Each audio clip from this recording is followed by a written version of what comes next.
10वीं पुतली। प्रभावती ने जो कथा सुनाई वह इस प्रकार है। एक बार राजा विक्रमादित्य शिकार खेलते खेलते अपने सैनिकों की टोली से काफी आगे निकलकर जंगल में भटक गए। उन्होंने इधर उधर काफी खोजा, पर उनके सैनिक उन्हें नजर नहीं आए। उसी समय उन्होंने देखा कि एक सुदर्शन युवक एक पेड़ पर चढ़ा और एक शाखा से उसने एक रस्सी बांधी। रस्सी में फंदा बना था, उस फंदे में अपना सर डालकर झूल गया। विक्रम समझ गए कि युवक आत्महत्या कर रहा है।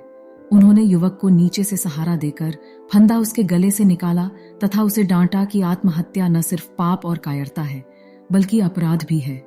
इस अपराध के लिए राजा होने के नाते वे उसे दंडित भी कर सकते हैं।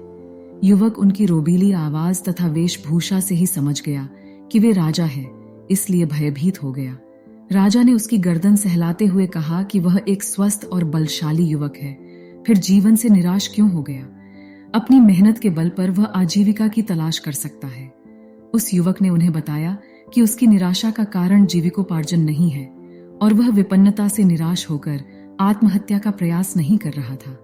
राजा ने जानना चाहा कि कौन सी ऐसी विवशता है जो उसे आत्महत्या के लिए प्रेरित कर रही है। उसने जो बताया वह इस प्रकार है। उसने कहा कि वह कलिंग का रहने वाला है तथा उसका नाम वसु है। एक दिन वह जंगल से गुजर रहा था कि उसकी नजर एक अत्यंत सुंदर लड़की पर पड़ी। वह उसके रूप पर इतना मोहित हुआ कि उसने उससे उसी समय प्रणय निवेदन कर डाला। उसके प्रस्ताव पर लड़की हंस पड़ी और उसने उसे बताया कि वह किसी से प्रेम नहीं कर सकती क्योंकि उसके भाग्य में यही बदा है। दरअसल वह एक अभागी राजकुमारी है जिसका जन्म ऐसे नक्षत्र में हुआ कि उसका पिता ही उसे कभी नहीं देख सकता। अगर उसके पिता ने उसे देखा तो तत्क्षण उसकी मृत्यु हो जाएगी। उसके जन्मते ही उसके पिता ने नगर से दूर एक सन्यासी की कुटिया में भेज दिया और उसका पालन पोषण उसी कुटिया में हुआ। उसका विवाह भी उसी युवक से संभव है जो असंभव को संभव करके दिखा दे। उस युवक को खौलते तेल के कड़ाह में कूदकर जिंदा निकलकर दिखाना होगा। उसकी बात सुनकर वसु उस कुटिया में गया जहां उसके निवास था। वहां जाने पर उसने कई अस्थि पंजर देखे जो उस राजकुमारी से विवाह के प्रयास में खौलते कड़ाह के तेल में कूदकर अपनी जानों से हाथ धो बैठे थे। वसु की हिम्मत जवाब दे गई। वह निराश होकर वहां से लौट गया।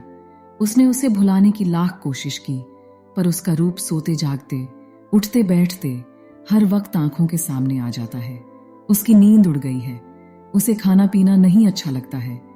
अब प्राणांत कर लेने के सिवा उसके पास कोई चारा नहीं बचा है।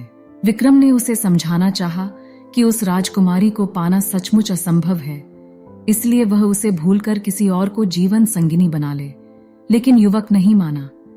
उसने कहा कि विक्रम ने उसे व्यर्थ ही बचाया। उन्होंने उसे मर जाने दिया होता तो अच्छा होता। विक्रम ने उससे कहा कि आत्महत्या पाप है और यह पाप अपने सामने वह नहीं होता देख सकते थे। उन्होंने उसे वचन दिया कि वे राजकुमारी से उसका विवाह कराने का हर संभव प्रयास करेंगे। फिर उन्होंने मां काली द्वारा प्रदत्त दोनों बेतालों का स्मरण किया। दोनों बेताल पलक झपकते ही उपस्थित हुए तथा कुछ ही देर में उन दोनों को लेकर उस कुटिया में आए जहां राजकुमारी रहती थी। वह बस कहने को कुटिया थी। राजकुमारी की सारी सुविधाओं का ख्याल रखा गया था। नौकर चाकर थे। राजकुमारी का मन लगाने के लिए सखी सहेलियां थीं। तपस्वी से मिलकर विक्रमादित्य ने वसु के लिए राजकुमारी का हाथ मांगा।